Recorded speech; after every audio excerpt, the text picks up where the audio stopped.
Alrighty, let's get this show on the road. Welcome to Fast Tackle 102. Today we're going to be talking about interceptors and assault frigates.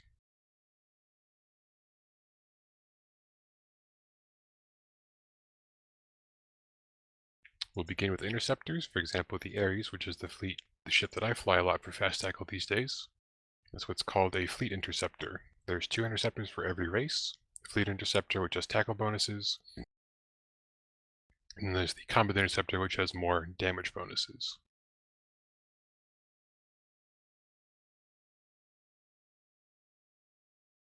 If you click on that link in Fleet Chat for the show interceptor info, you'll see under Traits, the left tab, you have interceptor bonuses per skill level. There's a 15% reduction in micro-warp drive signature radius penalty. One of the primary drawbacks, or the only real drawback of a micro-warp drive, is that it increases your signature radius. It makes you, by a huge percentage, makes you a lot easier to target and for weapons to apply damage to you, but also makes you go a lot faster. The interceptor bonus reduces that up to, let's do some math here, 75%, which is huge. So your signature radius is no longer massively ballooned by the micro-warp drive, but only a little bit. This makes you harder to target, harder to hit with guns and weapon systems.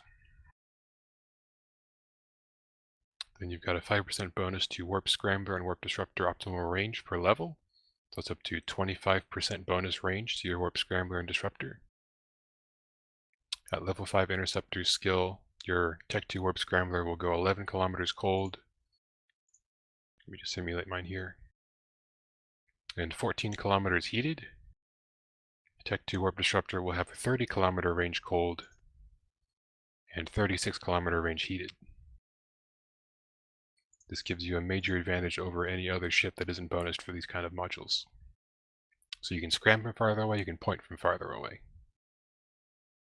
Makes them the superior tackle ship.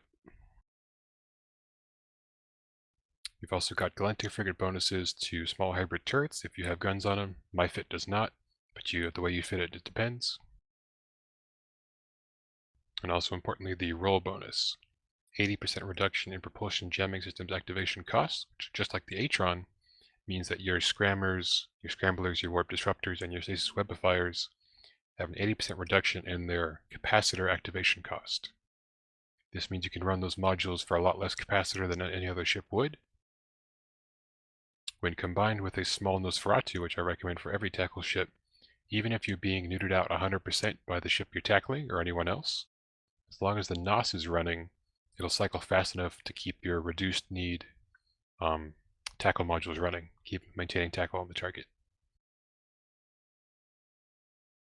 Now interceptors, the Ares fleet interceptors also have an 80% reduction in interdiction nullifier reactivation delay, max lock range penalty, and scan resolution penalty. Now this refers to the new interdiction nullification mechanics. The way it used to be was that interceptors had a natural hull bonus, they were automatically warp disruption bubble immune, in the way that shuttles are now. You can warp a shuttle gate to gate straight through a bubble. It has no effect on it. That's the only ship now with a hull bonus for that. Every other ship that is capable of fitting them has to use interdiction nullification active high slot modules. Here's an example of one I linked in Fleet Chat, the one that I use on my ship, the compact version of it. Interdiction nullification modules are high slots, they're active modules. When you click on it, and you can't click on it while you're in gate cloak, it's a specific feature of it. So even while you're still holding your invulnerability gate cloak after jumping into a system, you can click on the module to activate it, it'll start running. It only runs for so many seconds before it goes on cooldown. Once it's off cooldown, you can run it again. And while it's running, when it's green, you become interdiction nullified. So bubbles will not affect you. If you're inside a bubble, you can warp out of it. If you initiate a warp that would otherwise drop you into a bubble if the interdiction module was running, when you clicked warp, you will not be dragged or pulled by it. The interceptors have a bonus to that, so their module has a shorter reactivation delay, so you can use it again faster, and it has reduced penalties. Because just fitting it to your ship will reduce the MacLock's range and scan resolution, but interceptors have a heavy reduction to that, so it's not nearly as bad as other ships would be if they put it on. And only certain ships can fit the interdiction nullification module, interceptors are one of them. And they get 100% bonus to the nullifier duration.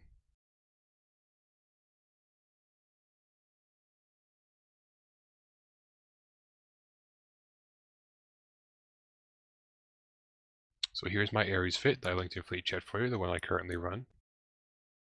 And as an example, my combat interdiction nullifier has a duration of 24 seconds. So when I click on it, I become immune to bubbles for 24 seconds. Then it goes on cooldown for 26 seconds. That's less than a minute, which is as long as you have gate cloak. So if you want to travel between systems, it works out nicely. You can activate it, warp to the next gate, jump through, wait for it to cool down, activate it again, keep going. So let's talk about my fit and everything on it. With the high slots, you've got the interdiction nullifier, which I consider an important part for an interceptor role, because they have the bonuses to it.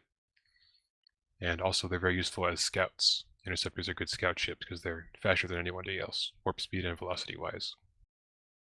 We'll get into other uses for that later. It's got the small compact energy Nosferatu for fitting reasons, but the small NOS, again, keeps your tackle modules running even if you're fully neutered out, as long as you're within range. They are short range modules. You can see they've got an optimal range 4K, range within 6K. So if you're orbiting a target at like 20 kilometers and only pointing them, the small Nosferatu isn't going to be working. But if you're scramming somebody at close range, then the NOS will keep you going with your capacitor. Mid-slot's 5-man micro warp drive, which is critical for all tackle to go fast. T2, warp scrambler, and disruptor take advantage of the ranges. Low slots are the classically interceptor fitting, damage control. Gives you resistances, a little bit structure, shield, armor. The nanofiber internal structure gives you a bonus to both velocity and maneuverability. So you go a little faster in a straight line, and you also turn faster. Interceptors do a lot of turning. And the overdrive injector system just gives you pure speed bonus. And the final low power slot is the small ancillary armor repair. This gives you a certain amount of local rep ability. When you load a small ancillary armor rep with nanite repair paste, you get a magnified repair amount versus a regular small armor repair. It holds 8 charges, so for 8 cycles you get a lot more armor rep than you would a regular small armor repair.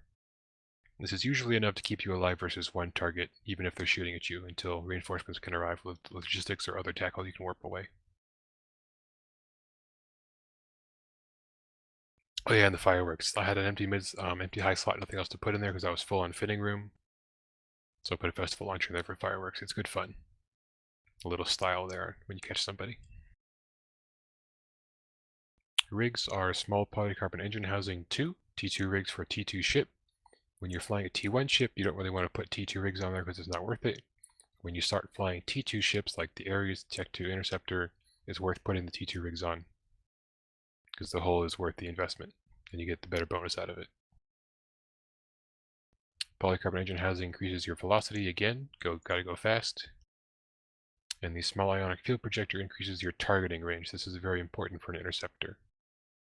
Because you're moving so fast and your base targeting range isn't very large, and you are again penalized with targeting range by the interdiction nullifier module in the high slot, you need all the targeting range you can get. For example, my fit and skills, I only have a targeting range of 42.8 kilometers. Which might seem like a lot, but it's really not. It's really less than I want it to be. Because when I heat my micro warp drive, I can go over 7K a second. So when I'm targeting somebody at 42 kilometers, 1 second later, I'm within point range when I'm heating my warp disruptor too.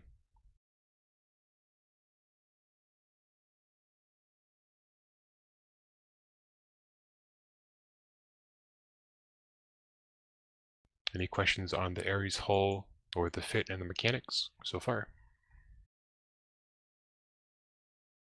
Is it ever worth it to get the overclocker, the better dose? Because those are expensive. I usually just skip them. It depends. I have started using the dose 1s myself because I have the money for it and I've hit the skill level where they're useful to me. The little difference, but I do notice that. Because I'm often chasing other interceptors, and the difference is drugs. Like if I'm chasing another scepter and he has the same fit I do, if I pop drugs and he doesn't, maybe I catch him. Maybe he gets away if I don't, you know. And these are cheap. the ones are like less than 1 million. So depending on how much you fly the ship and how much you enjoy it, how much you want to push the envelope of your skill level, it can be worth it for the drugs to give you that, couple % difference to win to catch somebody that would otherwise escape. That makes sense. Do you Interceptors ever use the dose too? I haven't yet. I'm saving those.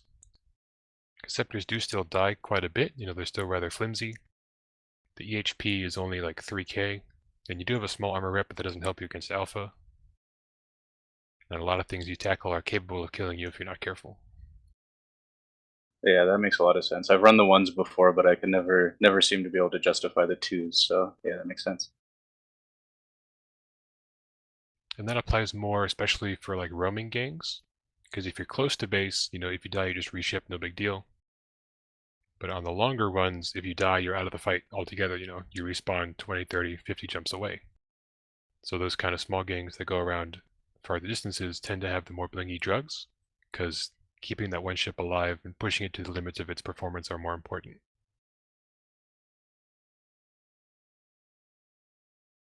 Thanks, that definitely helps out. Pungazord, your question about combat probes. What are you asking when you mean not worth doing combat probes? Close to worth doing combat probes?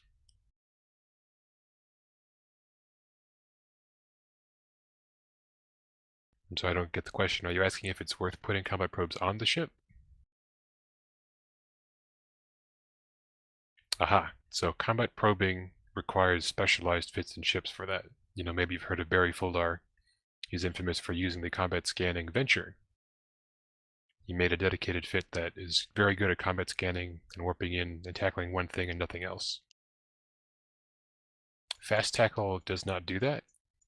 If there is a combat prober in the fleet, generally it's going to be someone in the squad or FC secondary position who's going to be organizing it. And they'll have a dedicated ship for it, like an Explorer or a T3C or something, or they're sitting cloaked somewhere. And they're in safety, and they warp all the other fast tackle using their combat probes, so you don't have to have them yourself. And most of the time it isn't worth it to warp yourself in. You'd only want to go in if the FC had a combat probe himself, so it's only really for FCs or squad leaders for that kind of fit.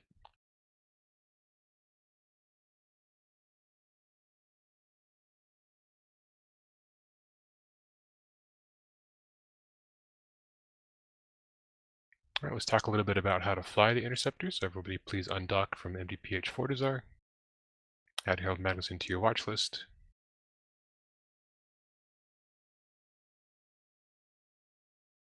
And we'll just see things in action here a little bit. So we'll start by keep it range 1k on Harold, prop mods on. And you can just see very quickly that Interceptors are rather fast. With my skills in this fit, my max velocity cold is 4,880 meters per second with the micro drive running. This allows me to go from A to B on grid faster than just about anybody else. Most of you guys won't be able to catch me, and that's kind of the point. If I was a hostile interceptor, the only way you could catch me is if you overheat your microwave drives. So you're all flying Atrons, one Executioner. No, I see one of you just did. Narrows in the Aries. You caught up to me. Now I am doing some turns. Turning does reduce your velocity as you change direction. So if you're chasing someone, watch for their turning. Make sure you turn on your tactical overlay. That's Control D keyboard shortcut. D is in dog. Or it's the button. If you look at your capacitor, there's 7 icons on the left. It's the first row, first column, second row, tactical overlay. Click on that. It's kind of like a radar symbol. It creates a horizontal plane, grid lines of distance in kilometers. What it also does is it shows you velocity arrows of your own ship coming out of your ship pointing the direction you're going with. The length of the arrow depends relatively to your velocity directly. And if you click on the icon of another ship in space, like one of the other fleet members here, you will then see their velocity arrow relative to you. So I can see myself turning, and then someone narrows who's following me. His arrow lines up with mine after he turns as well. I'll often use this while trying to chase people if I'm not immediately close to them, but I'm trying to get close to them to close the gap, like hostile interceptors, for example. I click on their icon in space to see where they're going with their velocity, and as soon as they start turning, I turn to match them to get ahead of them. Because if you use the in-game approach or orbit commands, your ship only updates navigation at the end of your tick. And that can be a significant delay sometimes. Like here, I'm going to start turning, kind of circling around you guys. But because you're using the automatic ship navigation, you're following behind, there's a delay. Even though I've passed you, your ship slowly starts to turn around after I've already passed you. But if you use the tactical overlay with the velocity arrows, you can see people changing direction in real time. So you can double click spam to try and match that or get ahead of them, to adjust as they're adjusting.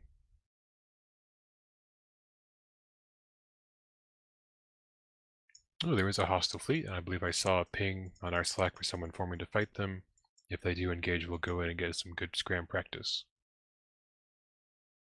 So of course, every ship with a scram is fast tackle. Your job is to get in close with the micro-warp drive going faster than they expect, either warping in at wrecks or bookmarks or fleet members, and then diving in, overheating prop mod, overheating scram for maximum range and velocity, picking a target, orbit 500 or 1000 or 2500 or whatever your choice is, usually 500 if you got blasters on your ship, and then kind of committing to it. That's the 101 version. The advanced version for interceptors is you don't always want to go in for scram right away. Because these ships are significantly more expensive, but they are kind of still flimsy, the small ansel won't save you from a hostile fleet. The point is a lot more powerful, especially because the range bonus is larger. Like even though it's 5% per level, the base range of a disruptor is more significant. So the increase with the skill level is also more significant, especially from overheating or if you have links. So when I'm drawing on a fleet and I've got skirmish links, I can point people to like 40k.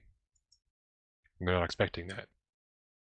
And the long point keeps them on grid, and then they're usually slower than you by a lot because you're an interceptor. If you need to, then you can go in and chase them and get in close for a scram when the situation permits for it. When you're watching fleet battles happen, like right now there's enemy fleet kind of sitting on the gate, this would be a bad time to go in because we have no reinforcements other side of our tackle.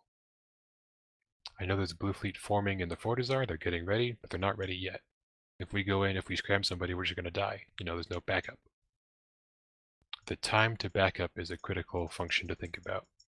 Time for reinforcement tackle to get to where you are on the grid, time for friendly DPS and Logi to get there to save you and kill the target. So you're looking at how bunched up are they together, like if there's a loner ship somewhere, that's a good target for a tackle. But it also depends on what the ship is. So they've got a neutral Orthrus over there. If that Orthrus is burning by himself on a tactical, maybe sure I've got a warp in, but that's a rapid light ship that deals incredible damage at high speed, high DPS, probably very blingy because it's a faction ship. It would melt me in seconds. So it's not a good thing for me to go for. But that Macarial, that's a battleship. He would be an easy pickings for me to tackle an interceptor if he's by himself. Because I can land nearby him, burn towards him. He's got battleship guns, he won't track very well if he does at all. I can easily point him, from 30k, 36k, 40k with links. And then, while I've got him pointed, then I burn it closer for scram. He's a battleship. He probably has a micro jump drive. So it is important to scram battleships. Hello, Alani, welcome. Is there any chance we could steal you guys up into the Bravo main fleet as our main tackle wing? Yeah, we were going to do that anyway. You guys ready to go? Yep. Yep. Let's do it.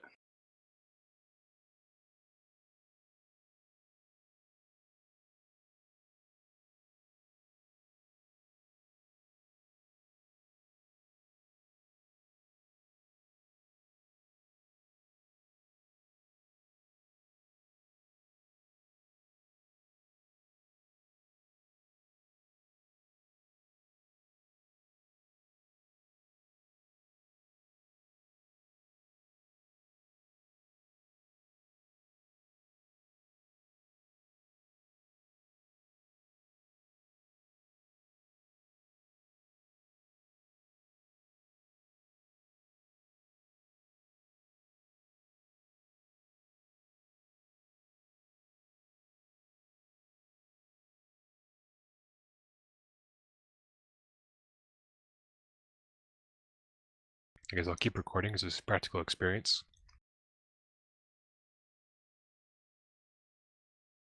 FC, can you make a squad 2 for tackle and move Harold Magnussen to squad lead?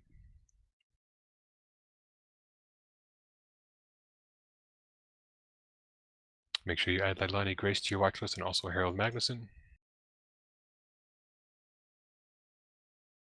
Put Z's in fleet chat for easy reference.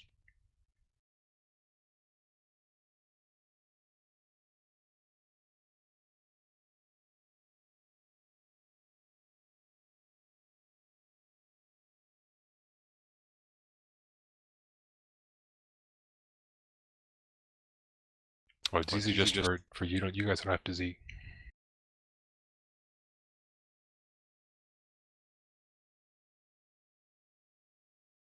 Now I asked for a different squad so I can squad warp us around the grid separately from the main fleet, because we may need to bounce in and out for tacticals more easily.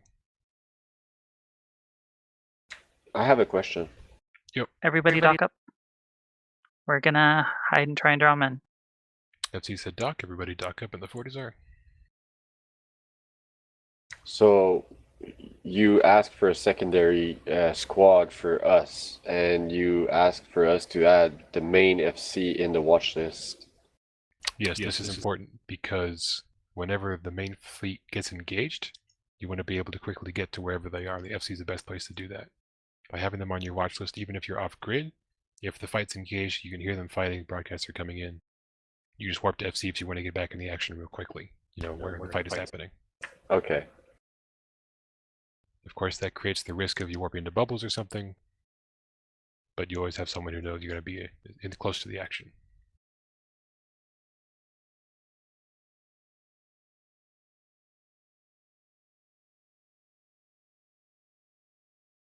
FC, could you turn on free move for tackle to move to squad 2?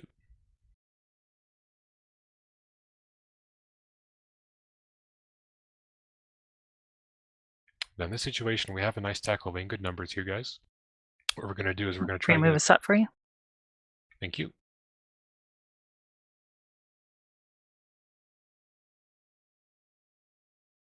Aaron, please move out of the squad leader position. Thank you. Some of you are already moving. Very good. Right-click your name or drag and drop in the fleet window. Move yourself to squad 2 under Harold Magnussen. But the FC can still fleet warp all of us, but I can also individually sub-squad warp just the tackle guys here.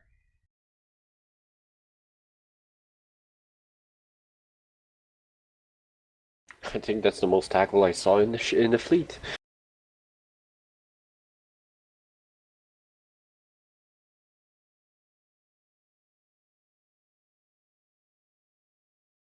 Now I saw a question in fleet chat earlier I didn't get a chance to address. I think it was Scram versus Web for the timing.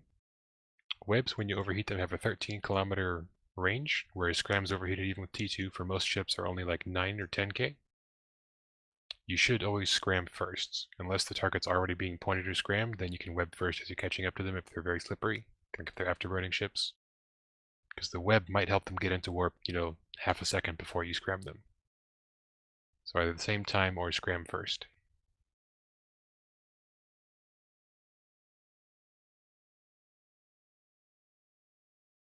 So our goal here, because we have enough tackle, is going to be what's called spreading tackle. It's distributing. You pick a random target ship from the enemy fleet, if we're in a good position and get a good warp in, or we jump into them. And you're going to burn for them. If they're more than like 20k away, overheat your prop mod, because you want to go fast. You have to remember to stop overheating though when you get close. So pre-overheat your tackle mods and micro warp drive, burn in for them. Since you're all Atrons, orbit 500. Once you catch them, you just target them as soon as you can. You also have limited targeting range in tackle frigates. And then you scram web them over 500, turn off your prop mod, and start applying damage. T1 tackle frigates don't broadcast for shields. Friendly Lodge is more worried about saving the mainline DPS ships, and you're very cheap. Well, we haven't talked about them yet, but assault frigates are very tanky compared to other frigates, and they are allowed to broadcast for shields. Also, if you're the only tackle holding something in place, you can broadcast for shields if there's no hostile fleet on grid. Like if I burn out and catch somebody 50k away by myself, I'm an interceptor, I can broadcast for shields, I've got the target, nobody else does. Like, I need the shield reps if they're available, but if there's no main fleet there to fight, that's fine.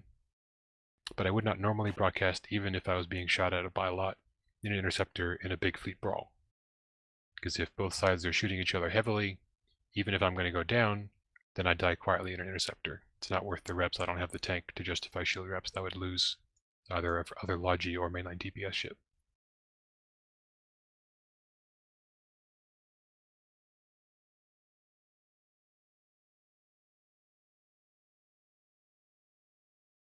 Let's talk a little bit about tacticals. Tacticals are saved bookmarks. Tactical refers to the shorthand version generally for a bookmark that is over 150 kilometers away in a direction that is not in line with other gates, that has to do with bubble mechanics. You want to do like 200 plus minimum. I generally go for 300, 400, 500 kilometers in up, down, left, right, various directions diagonally. And I try to get a general kind of spread in a rough kind of circle or trapezoid or whatever 3D shape you want to make around a gate, so that you can come in from different directions. Having one tack can help you avoid a bubble, but having 3 tacks helps you avoid lots of bubbles all around the fight. You can bounce between them to avoid getting caught. You can choose your entry vector.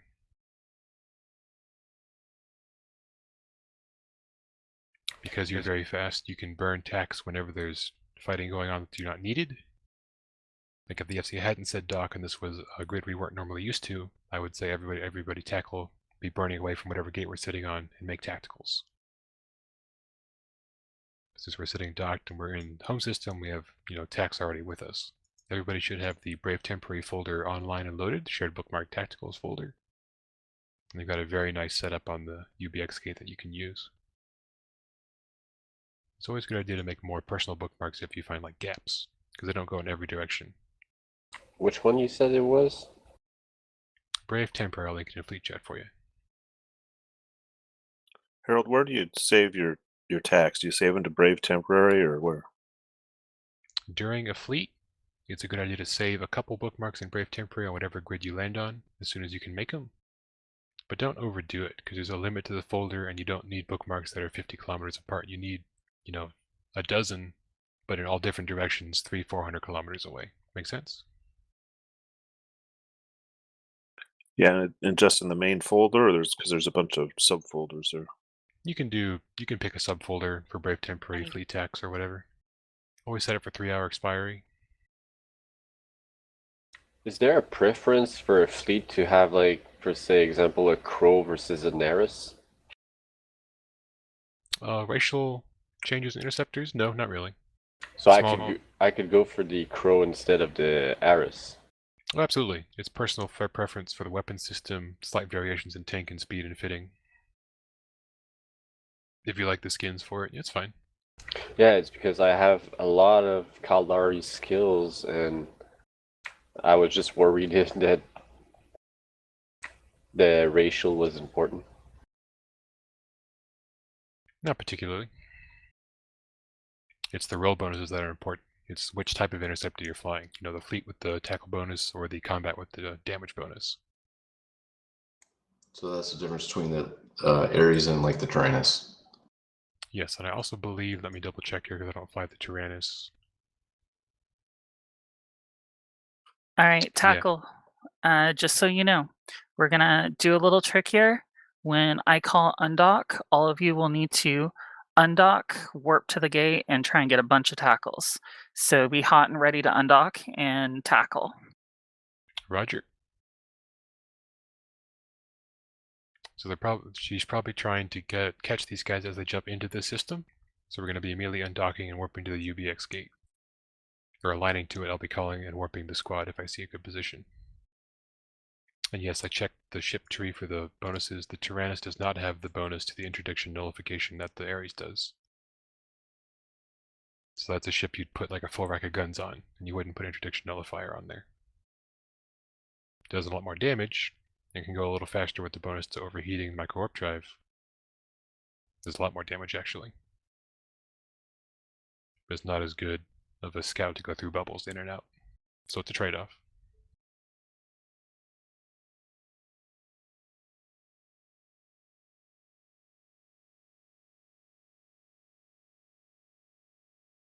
Now if they have a bubble, if FC has a bubble cloaked sitting somewhere, What they'll do is pop the Dictator bubble as soon as the enemy fleet jumps into the system.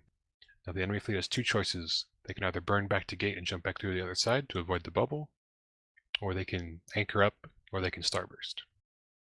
Now we want them to anchor up or starburst because that gives us a chance to tackle them off the gate. We're going to hold aggression until I see what they're doing, because if they're crashing the gate, we have to crash the gate, potentially through the bubble, if you're not interdiction nullified with the Atrons, depending on the timing.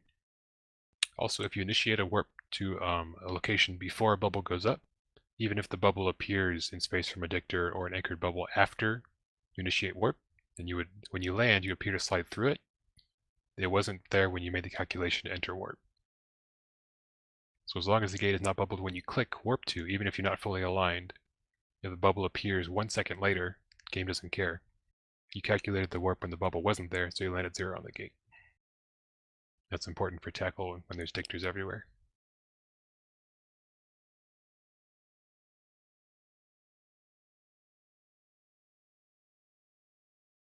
You don't have a crow?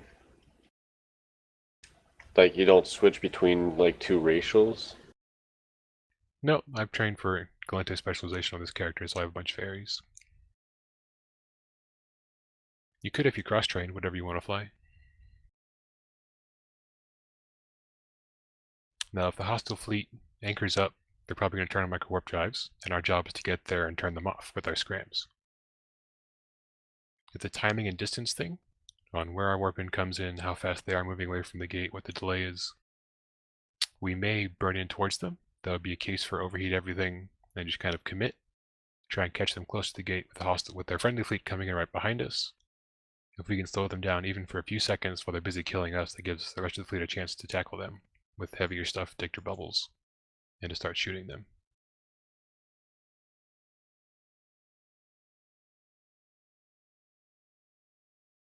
Looks like I'm getting the notifications here they're doing offensive Entosis the first cycle. But they have enough of a fleet that they're keeping our fleet from engaging them because they have optimal setup on the other side.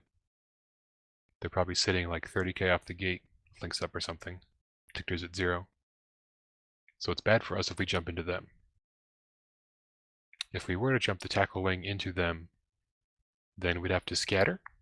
If they dropped a Dictator bubble, we'd be burning away from the gate directly and warping to tacticals we already have on grid somewhere, either personal or in the shared folder. There's also a Brave Tacticals folder for deployment somewhere, Geminet. Then we'd be looking for an opportunity to warp back in. Because if the enemy fleet is away from the gate, more than a few kilometers, burning straight towards them, we just all die. The way to get warp-ins is usually from wrecks and corpses. You can right-click on any wreck in space and save its location. You can also save the location of corpses. You can't warp directly to a corpse, but you can warp directly to the saved location you made of a corpse. So even if they Everybody get on the Fortizar, please. Undock, get on the Fortizar. Feroxes, you're going to stay Feroxes. I need 1 volunteer to be sub-commander for hold. Hold. Target the flycatcher. Align to UBX gate. Tackle align UBX, align only.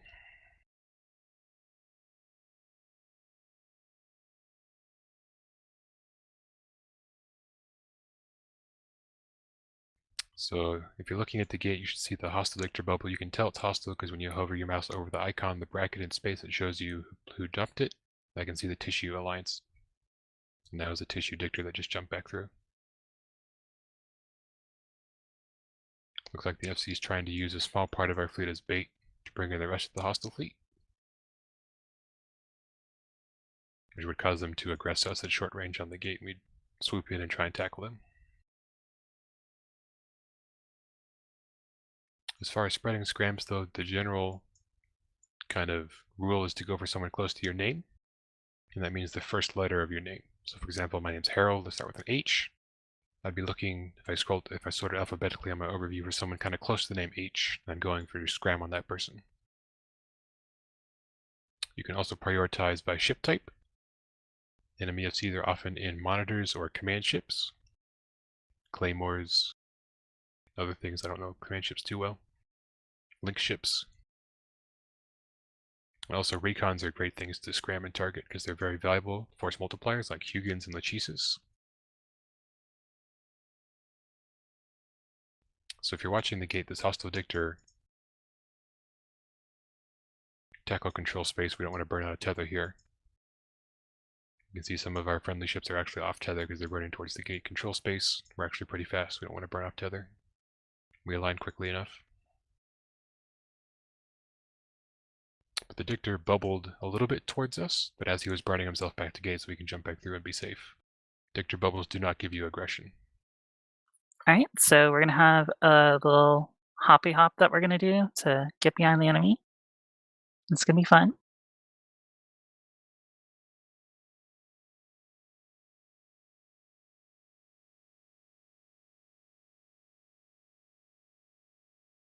Often a tactic Dictators will use is they'll cloak. They often have prototype cloaking devices. So they don't immediately crash gate. Yep, this guy just cloaked. You saw he moved, if you're looking at the gate, kind of behind the gate. But still close to it, and he cloaked up. And you can tell he cloaked because he wasn't exactly on the gate and there was no jump animation.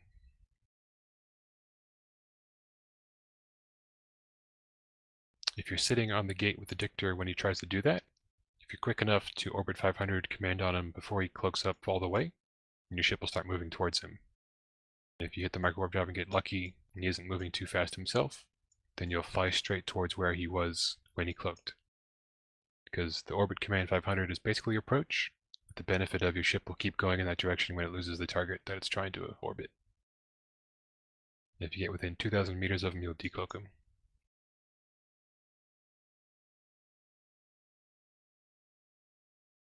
Quick notes about overheating. Shift left click is the easiest way to toggle heat on and off. Heat cycle is on the next module cycle. So if you're running something currently cold, if you toggle it hot, it'll turn on hot the next cycle. Do we accept? Yes. We're going to follow FC warps whenever she initiates them unless I tell you otherwise, but be ready to go elsewhere and cancel if needed to be. Now as a Scepter, I generally do flag exempt because I'm flying my own ship for tackle to find the right way to get in and out of places. We jump in? No, why are you on the gate? I got warped. Burn away from the gate very quickly, away from those hostile ships, warp back to the Fortizar or tactical on grid. Now the fleet warp went over to this Raitaru. I don't know how you got caught on the gate there. Align to the Fortizar and then cut your engines. Tackle can hold still.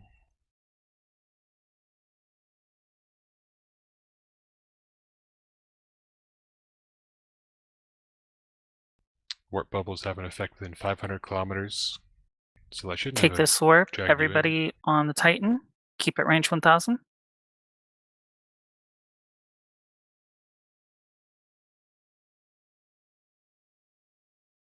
Whereas I might normally be independent from the fleet. If the fleet's going to take a Titan bridge, I need to be with the fleet. There are times to be staying together and times to be doing your own thing. Like if the fleet's maneuvering around system, going different systems, you want to be with them. But if there's a fight going on, you want to be perhaps separate from fleet warps. Come on, let's go. Everybody, keep it range 1000. You don't necessarily want to be with the main fleet wherever they're warping to or away from, because tackle has different priorities. Mostly for being able to warp yourself. Generally, you want to be sitting, far away from the fight, burning tacticals, and when you see an opportunity, then you warp in. All right, light the candle. Hold left click on the Titan as soon as the radial top position menu We are opens. ready for the bridge. You can let go of the mouse button and take the bridge. There we go. Jump through. Take the bridge, take the bridge, take the bridge. Right click jump, right click jump.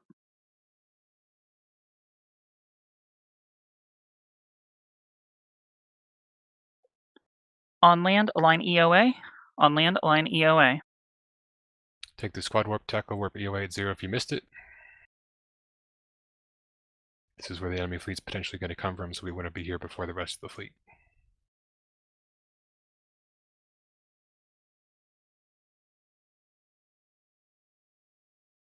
Fleet take this warp. Fleet jump into tackle. We're jump warping into EOA. Tackle jump into EOA. Hold your cloak. We arrived in low sec. We're back in null sec. Tackle, burn for UBX gate. Tackle, burn for UBX gate. Take the squad warp yourself to UBX if you missed it. Tackle's on the way. Let me know if you want link screen. So this is where now the UBX Everybody gate, line UBX. Everybody line UBX. the hostile fleet's in UBX. We got Jump a around line behind them. UBX. And this is a position where we're going ahead of the fleet to try and get where the hostiles are going to come through. Take this warp. Because now we have faster warp speed, we're sitting on where the enemy fleet might come in an optimal position to scram them as they jump through the gate. Gate is red, tackle gate is red. Now if I was as a scout for the fleet, I'd be jumping through, getting eyes on the other side, but I'm here to coordinate you guys, so we're going to sit here at 0.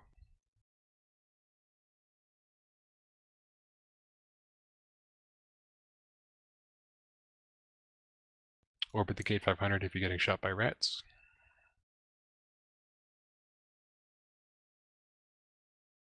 Everyone should pre-overheat all of their tackle modules. Ignore the malediction, he's a scepter, he'll get back to the gate instantly.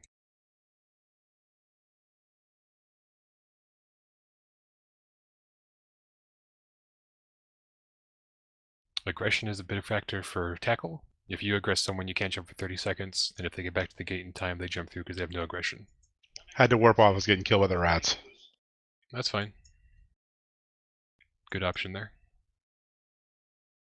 Yeah, gate rats are a real problem these days. They spawn a lot more frequently. And for little frigates, they are actually a real problem.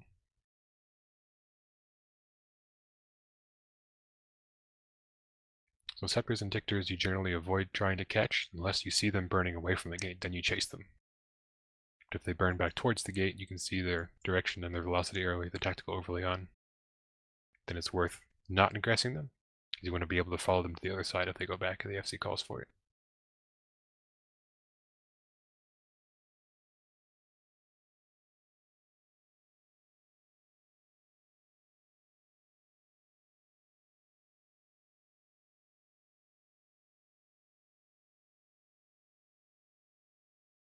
Tackle control space, cancel that if you can. God damn it.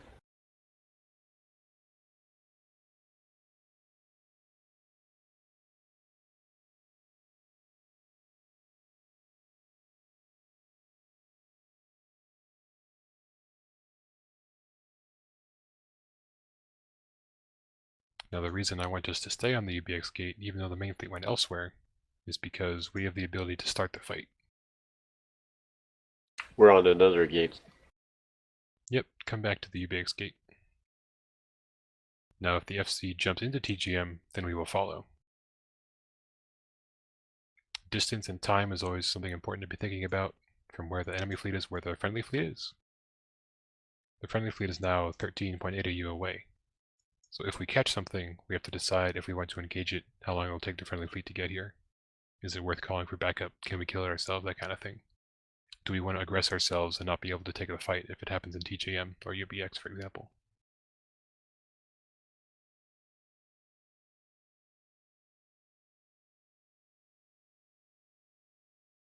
This is actually enough Atrons to give the other fleet pause for thought. They don't want to jump into us because we're going to catch them. You know, a dozen of them with scrams pretty quickly.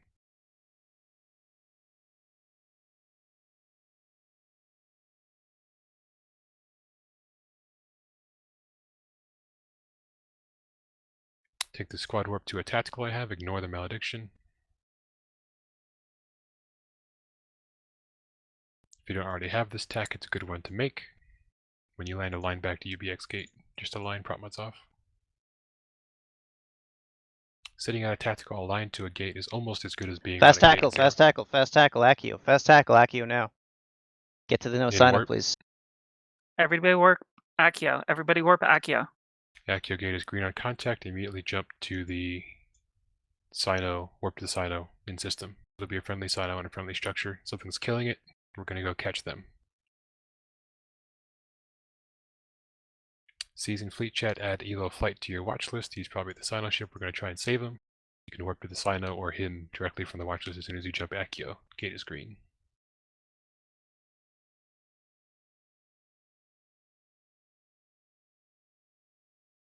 Warp yourselves individually, I won't be doing a squad warp on Warp the to south Ws. side. Tackle's jumping.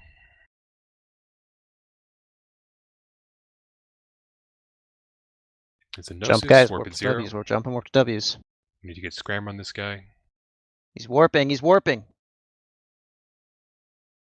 Why would you boosh? Why would you boosh? Alright, we saved him. He warped off. Weren't quite fast enough to catch him there. Now a note, because I did a squad warp there to the Akio gate, we were warping at frigate speeds, T1 frigate speeds. Interceptors are faster than Atrons. And squad and fleet warps travel at the speed of the slowest member in the group. So if you're flying an interceptor, that's why you want to be flag exempt from fleet warp mainly, because you can get somewhere faster than the main fleet if you warp yourself.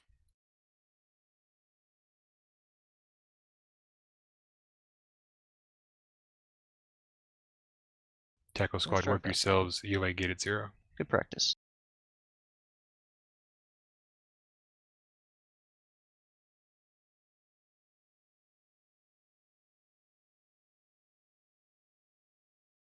Gate is green for tackle, jump into EOA and hold your cloaks. Quick note, this is a regional Stargate. It's much larger for the spawn radius and model than a regular constellation or standard Stargate. So even though you still appear 12 kilometers from the gate model itself is rather larger. This is a lot harder for things to bubble, it's a lot harder for you to camp. Because if you sit at exactly 0 on the bracket, ships will spawn further away than they would at regular Stargates. You can't scram or web them as easily.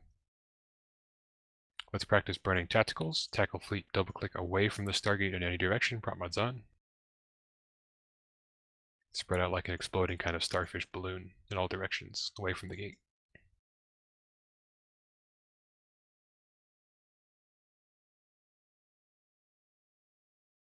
If you don't already have your own tactical saved in your personal folder on this grid, make one once you get to 300 or 400 kilometers away.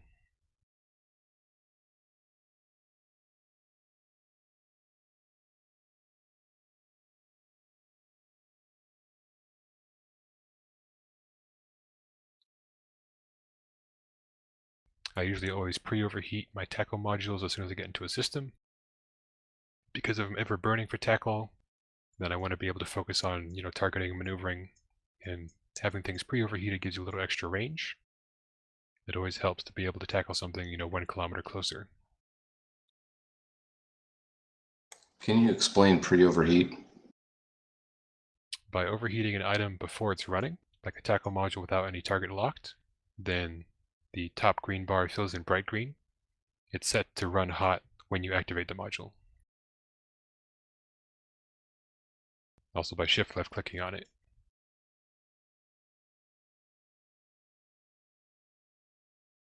You can also do this with the micro warp drive, but then it prevents you from running it continuously. Because overheating builds up heat damage. If you're sitting on a gate, you can pre-overheat your micro warp drive, so that if you see something start burning away, you can pounce on it as fast as possible. But that means you can't be running it while you're waiting, because that would burn out your prop mod at a few, very quickly.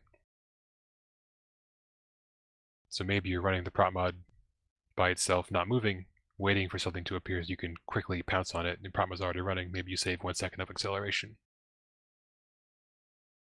There are different kind of targets and scenarios for when you wouldn't do that.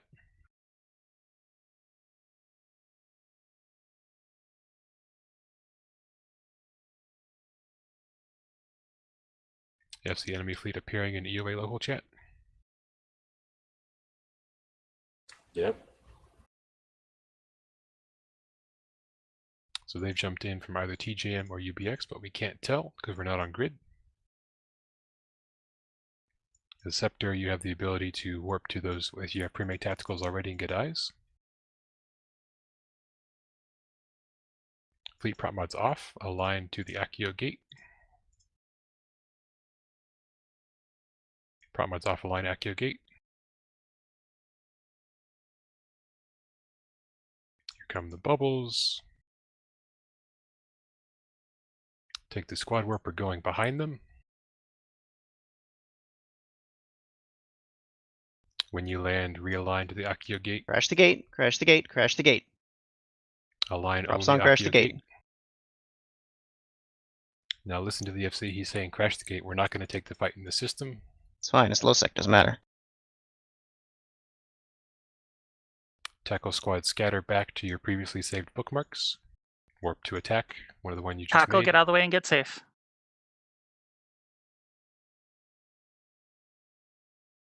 Warp yourselves to a different tactical, resume burning away from the gate. or -1s if you around went down, cells. please, with ship type. You don't always have to be burning away. Sometimes if you want to burn sideways, that works. Make an orbit. Manually or automatic on the gate. Tackle that saber if you can. Don't worry about it. And if you get shot, warp off the grid, warp back to the fort. Sometimes you have to ignore the FC. Or the Astra, sorry. They stick to bubbles, the hostile fleet set up at optimal range. Friendly fleet is nowhere around here. We would die instantly if we tried to engage anything on that gate, so we're not going to.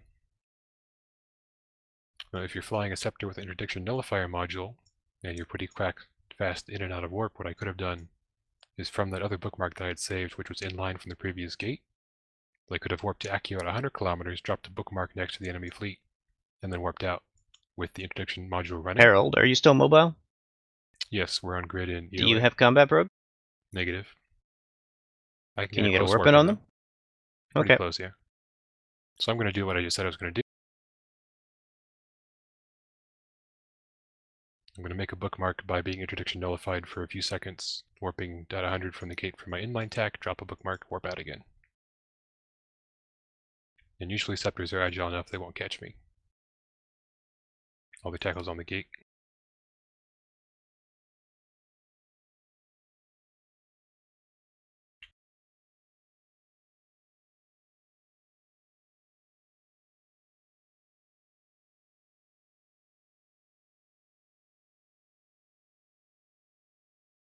Tackle's got a bookmark 20k off him.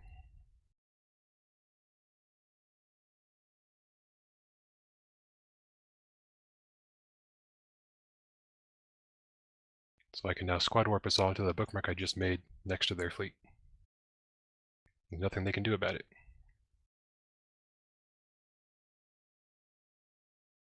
Make sure your prop mods are running and that you're moving. They have hostile combat probes out. They may be saving your location and warping to you to try and pick you off with other small ship. They've got jackdaws and sabers and other crows. The Hecates are also often a threat for other tackle, because they also have combat probes, they'll find you. If you're not moving, they scram with you, blasters eat your face. Looking at the fleet comp, they've got some Macarials and some jackdaws. The jackdaws are the threat, especially the Bifrost. Bifrost is critical for us to scram because he has the micro jump drive generator, as well as the battleships. The battleships can jump themselves 100 kilometers, but the Bifrost can jump up to 25 people 100 kilometers. I want two people I just warped between one fleet mate and I dropped a ping just on top of their fleet. Yep, you can use other fleet people as warp outs and make bookmarks from them. It's take advantage of their hard work. So when we warp in on these guys, I want three people to volunteer to dive for the Bifrost. Just speak up. I'll do it. Yeah, I'm in. Yeah, I mean. Alright, 2 is good. The first 2, your only job is to approach that Bifrost and get scrams on him. And then orbit in 500. Everybody else, you're going to pick a battleship, one of the Macarials or that Apocalypse. And you're going to dive in for scram on those guys.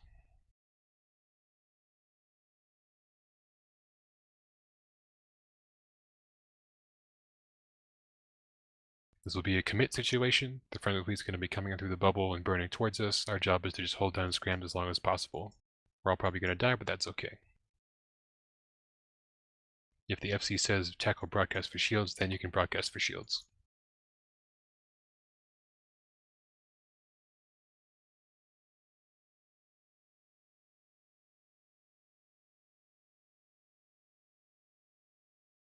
Now, as an interceptor, I'm not going to be warping at 0, because that increases the chance that I get scrammed and I die instantly. I'm going to be warping at 20 because I have a point that goes out to 36, and I'll be pointing something and orbiting at high speed with my warp draft going. You guys in the Atrons are going to be getting close, prop mod off, scram web with blasters at 0. Ooh, Lars trying something with the Stork.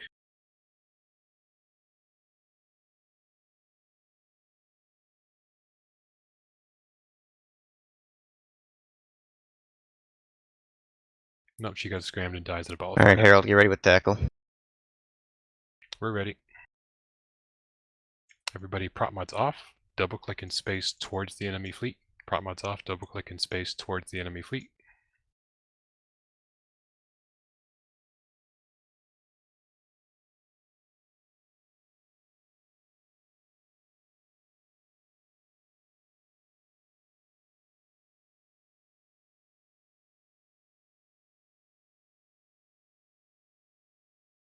Now I just saved the location of Lara's destroyer wreck there.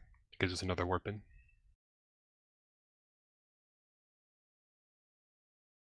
Sometimes enemy fleets will pop new wrecks nearby them, so you gotta be quick on saving their location before they disappear sometimes.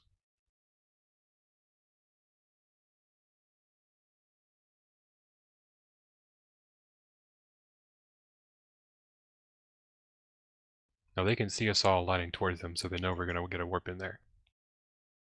So when you land, if you're within scram range of a ship, if you're within close range of battleship, the first thing you're gonna do is approach them, click on their name before you land, so they're in the selected item window in the top right corner of your screen or wherever. As soon as you land, a button will populate with the full color. You can align to them, prop mod on, heated probably, and spam target them. Orbit 500, initiate scram web.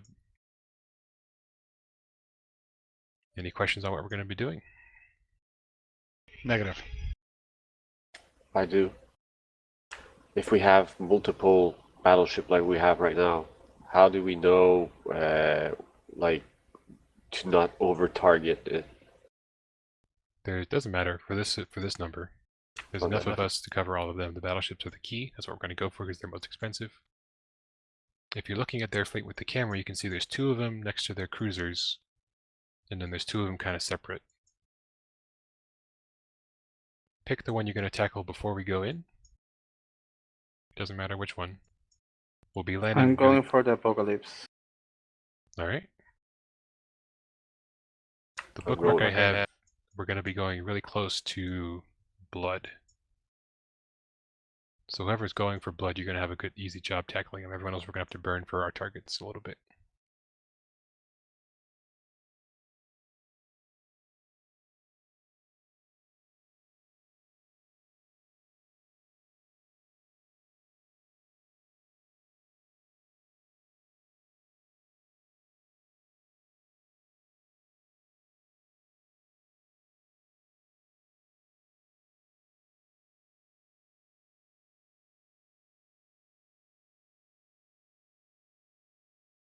So some of their materials are aligned towards the sun.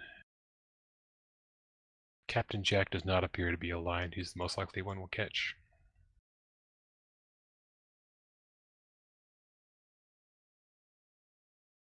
And you still want the 2 of us to prioritize that Bifrost?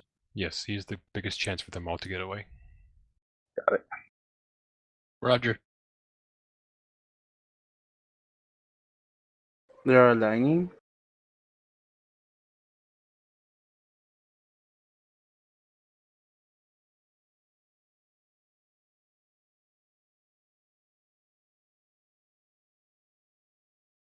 Yeah, see the battleships are micro jump driving towards the gate. They're landing at 0 on the bubbles. On Accio gate. So far 2 of them. Yeah, Bifrost went the other way.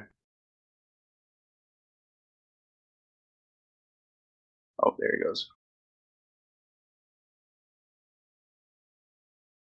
FC1 Macario missed the gate. Do you want to tackle or go for him?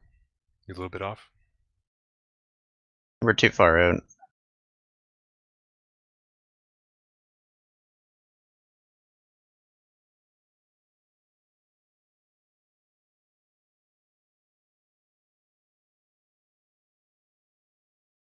So I just checked my in-game map to see where the main fleet is. They're like 2 jumps away, 3 jumps away. They're not sitting on the other side of the gate like I thought they were.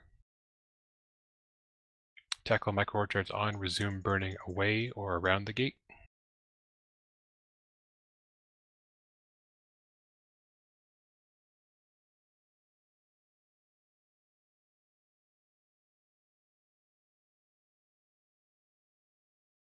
So we could have warped into the gate and burned for that Macario that kind of missed. But it is a region gate, so we got close to it pretty quickly with this micro warp drive.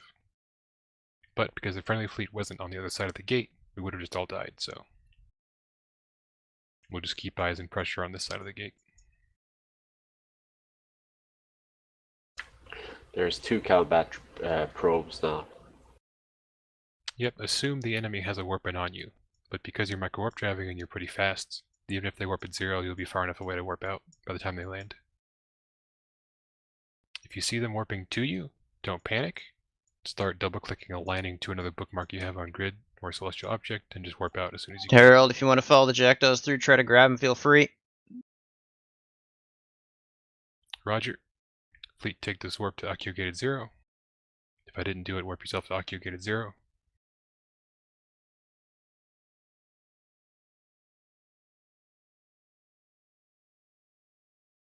Try to catch that mirror. It's low sec. And? Jump it. Gate guns will hurt us. Yes, I'm aware of that. But you'll hurt them because they'll be tackled. Everybody decloak, reapproach the gate. Pre-overheat your tackle modules. Hold fast tackle, orbit the gate. Cancel, do not aggress, do not aggress. Crash the gate, tackle. You heard the FC, everybody jump back into EOA. Tackle, jump back into EOA, hold your cloak.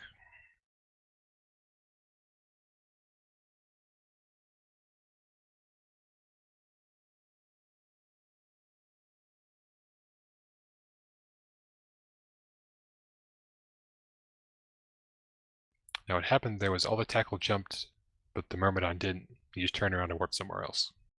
Because nobody stayed on this side to tackle him. Everybody align UBX. Follow FC commands, align UBX. And that disconnect can happen if... Take this warp if you did not get it, UBX. Because I'm not in command comms. Guys, why have you not aligned? Come on. I didn't Give know them the friendly more fleet than was enough gonna time come to in align there. in that situation.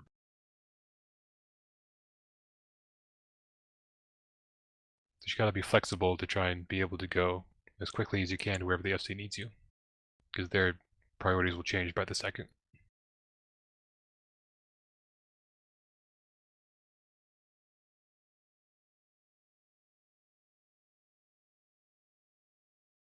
I actually am learning a lot from this because it's always like easier for me to learn when you're doing it instead of like doing hypotheticals, you know. FC, do we... Everybody jump. Now we jump, gate is green. Assume the gate is red until the FC says jump. Align MBPH. Or sometimes until the FC himself jumps. Him or herself. Align, align, align.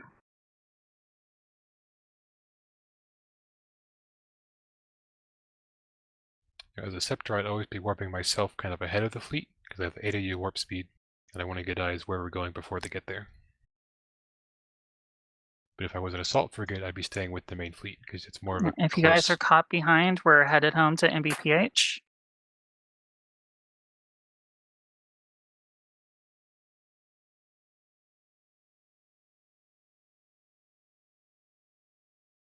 Those of you that are in the group, hold on the MBPH gate. Don't jump. We're going to wait a moment for stragglers. Whoever's not with the main fleet, mark yourself in fleet, please.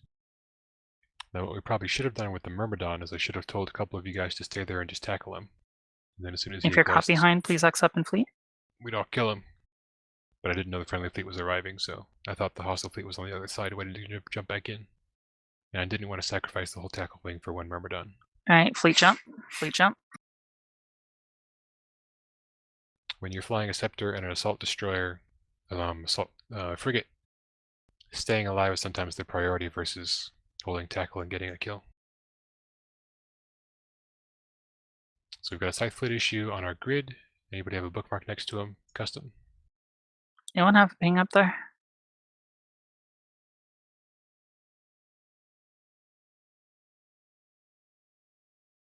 Let's just try this. Take the squad warp. All right, everybody decloak, align for desire. Do not warp, align.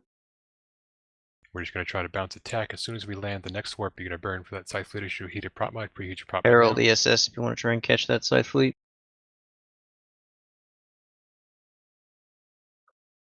Everybody warp Everybody ESS at warp to the random Fortizar, ranges. stand down if you want to chase that ship. Feel free. I'm going at 30. Warp yourself to ESS random ranges. I gotta head out. Thank you for the class, FC. That was really great. You're welcome.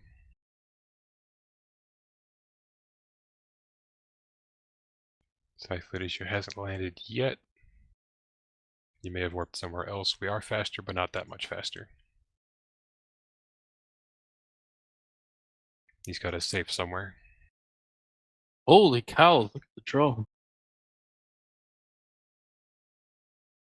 Thank you very much to the Tackle Fleet for joining us. It was great practice. Sorry we didn't get anything. Maybe next time.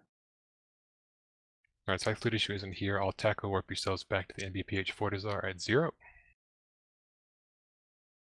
Even if the Scythe Fleet issue does land now, the main fleet has stood down. We don't want Not to on engage long him scan. anymore. He went tune in line safe with ESS. Yeah, he never landed on grid there.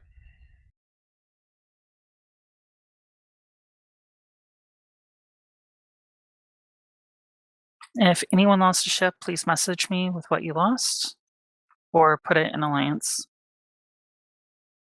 So what I was trying to do Play there with the present, Scythe guys.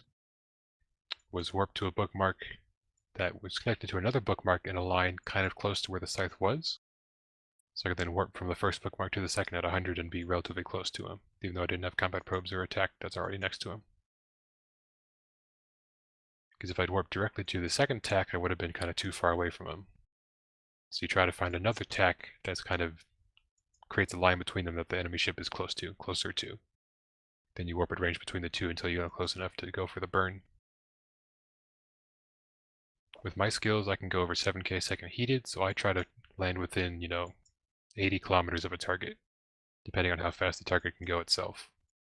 I consider that potential reach. I know the Scythe Fleet issue is a faction cruiser, so he can probably go over 2k probably. He's probably solo. So I wouldn't have gone for him by myself without having a really close warp in already. Because if I can't scram him quickly, he's got rapid light missiles that'll tear me down pretty quickly. But there are enough of us that if we could get even relatively close to him, if we burned for him, if he didn't warp away immediately, we might be able to catch him.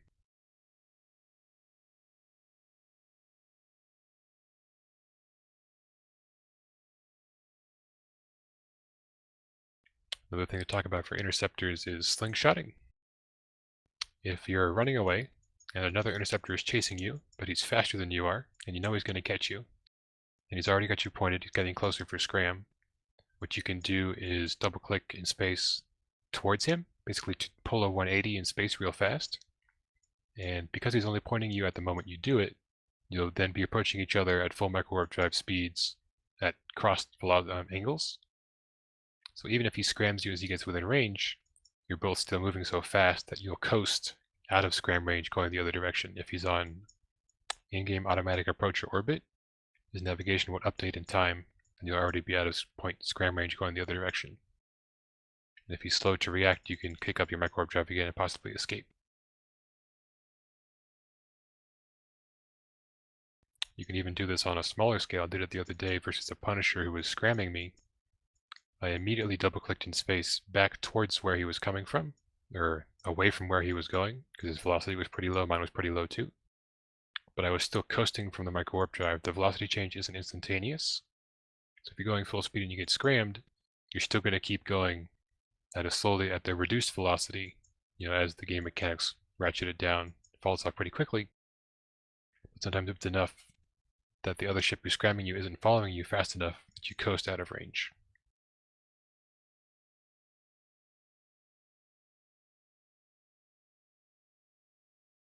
You can also overheat your small ancillary armor repair when you're flying an interceptor. This is always a good thing to do because it reduces the cycle time, and this is huge. You've only got 8 reps, so when you're taking damage, getting the reps faster means you heal a lot more overall.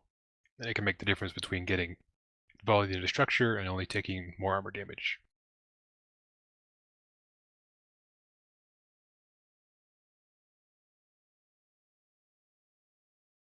Any questions on the fleet engagement we had? Anything I went over there? Oh, by the way, guys, don't forget we have the O2 reping. I'm just sad I missed the 2:30. Navy. It's just over an hour from now, so keep an eye out for that. Like when we Going to be very interesting. Go ahead. Yeah, he Yeah. was. Yeah, so like I It's was gonna be a saying, fight. like I was saying, like when we landed in the system in BPH and we saw the Navy, when I jumped to it, I was 80 kilometers away from him. So I'm pretty sure he was pre-aligned because I was burning really fast towards him. I overheated my MWD. Yeah, 80 kilometers is a real stretch to catch something like a Scythe Fleet issue. Especially if he's pre-aligned. There's really no chance if they're pre-aligned. Because as soon as you get with anywhere close to him, they're in warp. But if they're just burning around, they don't have bookmarks everywhere, then maybe you can catch them as they try to kite you.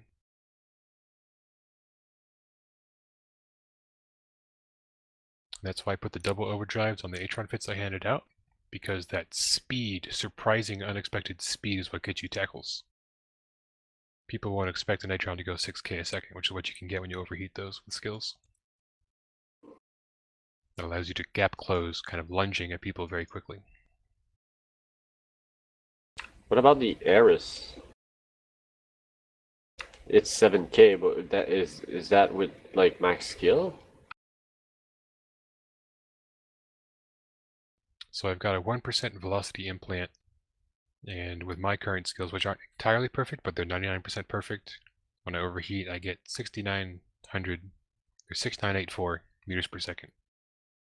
After I take my overclocker 1 drugs, I go over 7k a little bit. And if you have blingier implants or better drugs, you can go beyond that. And if you have a different fit, I'm running the classic Fleet Interceptor fit. There are other fits that go even faster with more speed mods. What skill are you short on? Because I'm running at 7247 overheated with no drugs or implants. Acceleration control 5. Also, what's your, is it a T1 micro warp drive or a T2? It's the 5MN, the T1. Just the, I mean, the YT8. The same one that you had on your fit. I think I'm just missing acceleration 5, acceleration control 5, which is a 5% increase to velocity per level with micro warp drives. Gotcha. So that's probably the one I'm missing.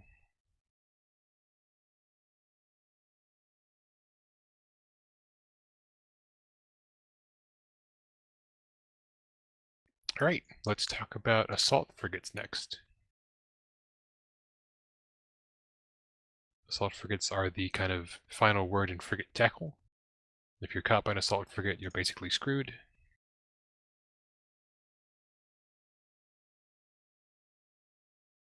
Here's an example in fleet chat of the heavy tackle Jaguar.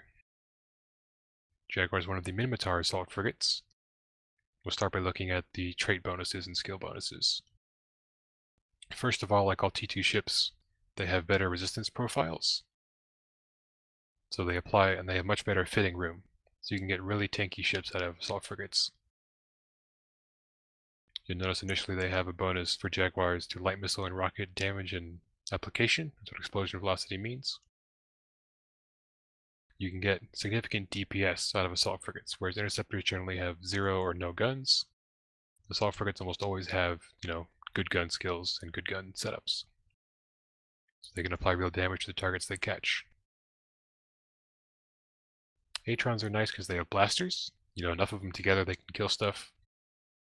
But solo, eventually maybe you tickle someone to death with blasters, small blasters on an Atron. But Jaguars generally, assault frigates have much better damage systems. And they often run 1 or 2 drones. Minmatar frigate bonuses, they get launcher rate of fire, which increases damage by a lot. And the Jaguar gets a bonus to shield booster amount. The fit I linked is a medium ancillary shield booster.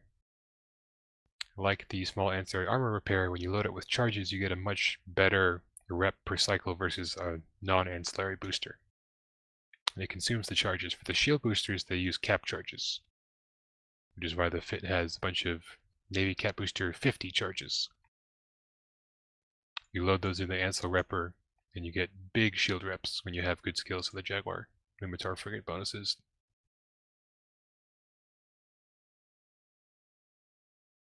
See you later, SMS. Thanks for coming. Now, like the small ancillary rep, the medium ancillary shield repair does the same thing, gives you local tank, local reps, but in a much bigger way than the small ancil armor rep. And also shield reps. So you can shield tank the ship for local reps and also for fleet reps from logistics. Jaguars also get a roll bonus to 50% reduction in micro-warp drive signature radius penalty. Not as high as Interceptors at max skill, but it's a roll bonus. So level 1, if you can fly Jaguar, you get the full bonus micro-warp drive reduction, which is also very good for tackle because it reduces your signature radius by so it's not as big, not as easy to hit, or missiles apply to, or turrets shoot. Now the big thing about assault frigates is they can fit the assault damage controls. These can only be fit by heavy assault cruisers and assault frigates. They're like a damage control, but instead of being a passive module, they're an active module. When you activate the assault damage control, for a few seconds, depending on module, you get huge resistances, massive resistances, across shield, armor, and structure. This makes you incredibly resistant to enemy alpha fire, and just damage overall for a short period of time. So if you're tackling the enemy FC in a Jaguar, and you see the whole enemy fleet mass yellow box you hit your ADC and broadcast for reps. Now that kicks up with my simulation for this particular Jaguar fit. Your EHP goes to over 36k. That's good cruiser hit points in a frigate platform. Which if your prop is off and you're orbiting can really reduce the incoming damage. You'll probably survive the alpha depending on the size of the enemy fleet. And of course any shield reps that do land will instantly fill up your hit points because you've got the huge resistances going. The assault damage control keeps you alive long enough for friendly logic to lock you up and start applying reps. Because the biggest problem is the 5-second delay between broadcasting for shields and actually getting them. T1 tackle dies in those 5 seconds all the time. But Jaguars can hit their ADC and they survive long enough to be targeted and also to then begin receiving reps. Now the ADC doesn't run forever. Once it cycles off, it has significantly reduced bonuses to resistances. You have to wait for it to cool down before you can use it again.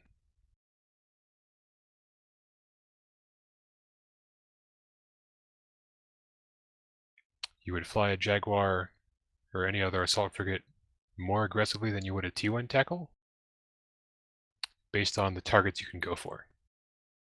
In T1 tackle, you want to try to go for outliers or mainline DPS ships or logistic ships because you're not going to instantly get primaried by the enemy fleet because you're trying to avoid instantly dying. And maybe you catch the people who aren't paying attention as much. But in assault frigates, you can go for the enemy FC. You can go for their enemy logistics. You can go for their Logi anchor. These are much more valuable ships that will immediately notice that they're being scrammed and talk to the FC, and you will get primaried by the enemy fleet very quickly, because you're having a major impact on their ability to move around freely.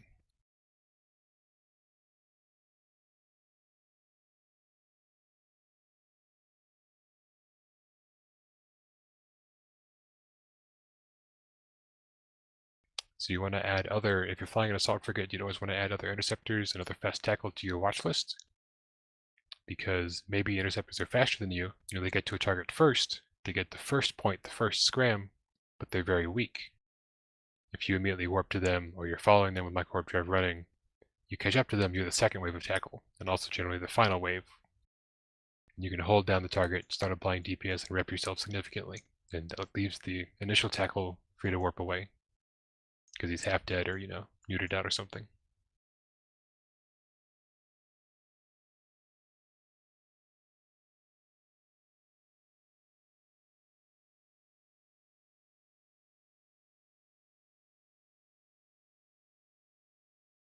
Here's another variation of the Jaguar fit, the dual prop tackle jag. Load that up in the simulation. I linked in Fleet Chat.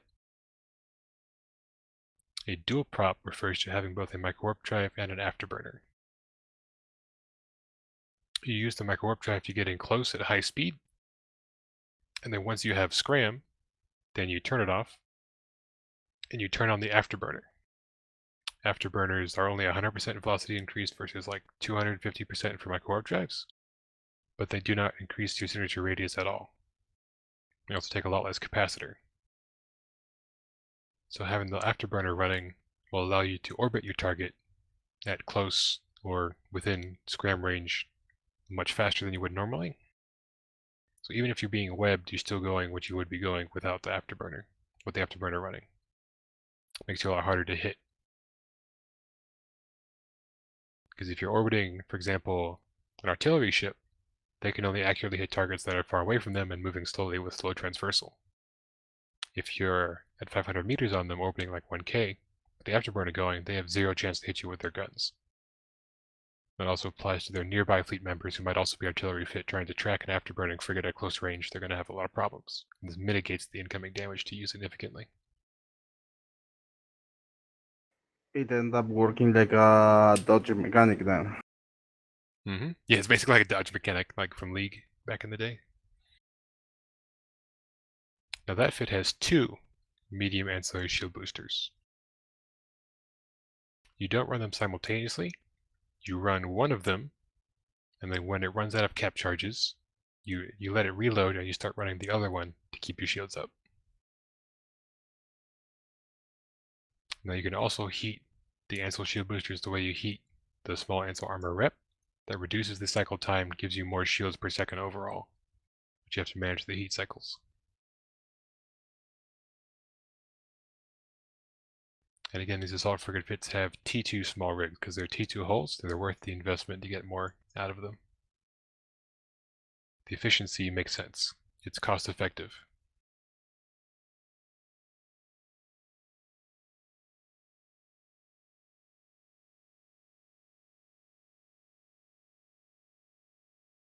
So during that fight I mentioned the command destroyer was the priority for us. I assigned 2 people to it. Bushes are a popular mechanic to try and spearfish people away from the main fleet. They warp in a command destroyer at more or less 0. They burn towards the fleet, cycle the MJD, and they pick off a couple people that are close to them when it cycles if they're not scrammed. Sometimes frigates, fast tackle will be a defensive tackle. You'll be staying with the main fleet, looking for Bushers coming in and scramming them as soon as they land. Now on a busy grid with lots of drones and fleets and ships, it may be hard to see that happening, especially if your camera's zoomed out. That's why you should always have a targets tab on your overview. I use a variation of the ZS overview, and you can make your own custom overview brackets and presets. And by right-clicking on the tab name at the top, you can hover over Load Preset to Tab. If you don't already have one, I recommend you make some target preset tabs. Like I have a target battleship that only shows hostile battleships on that tab in the overview list. I've got a Capitals tab, Fighters tab, Titans tab, Rex tab, and I think I've also got a Tackle tab.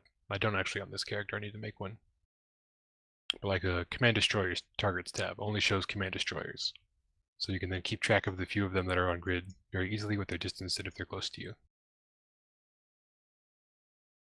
This can also help you sort what you're trying to catch. Because maybe when you warp in and burn for tackle, you aren't looking at the whole fleet overview in your combat tab. If you're on a specific targets tab, it's a lot easier to manage what you're going for and what things are around you that you can catch.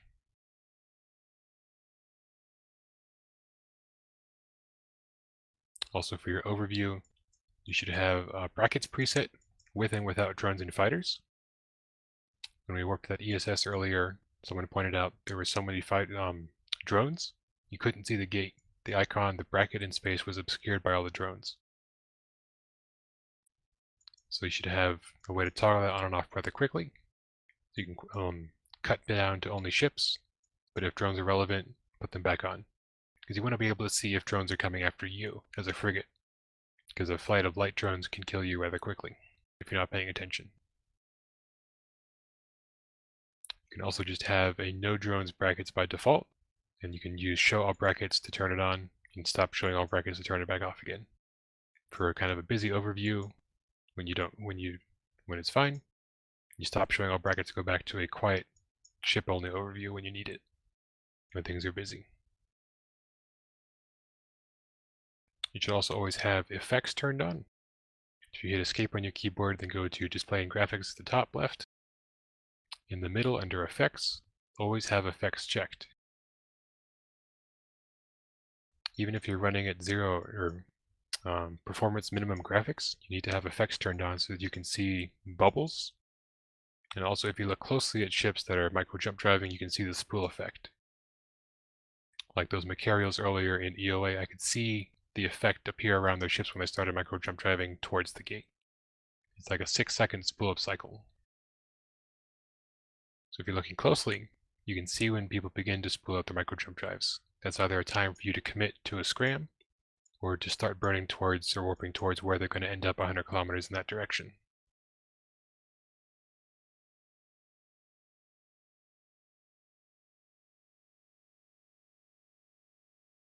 I've talked about drugs. You can get the agency overclocker, 1, 2, or 3, or 4 if you're super rich. Those increase your velocity once consumed. If you have the biology skill train, it increases their duration.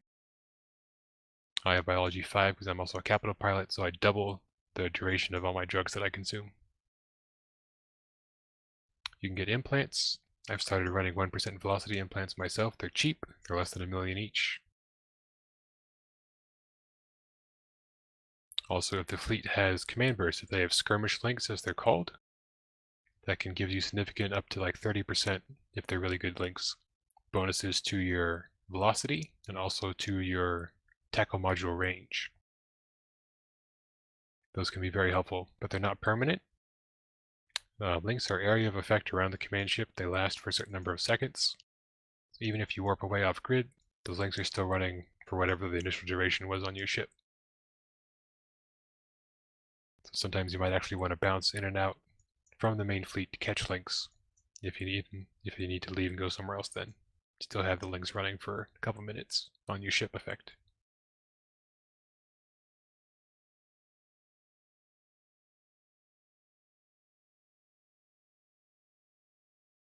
And that covers my topics for today. Any questions?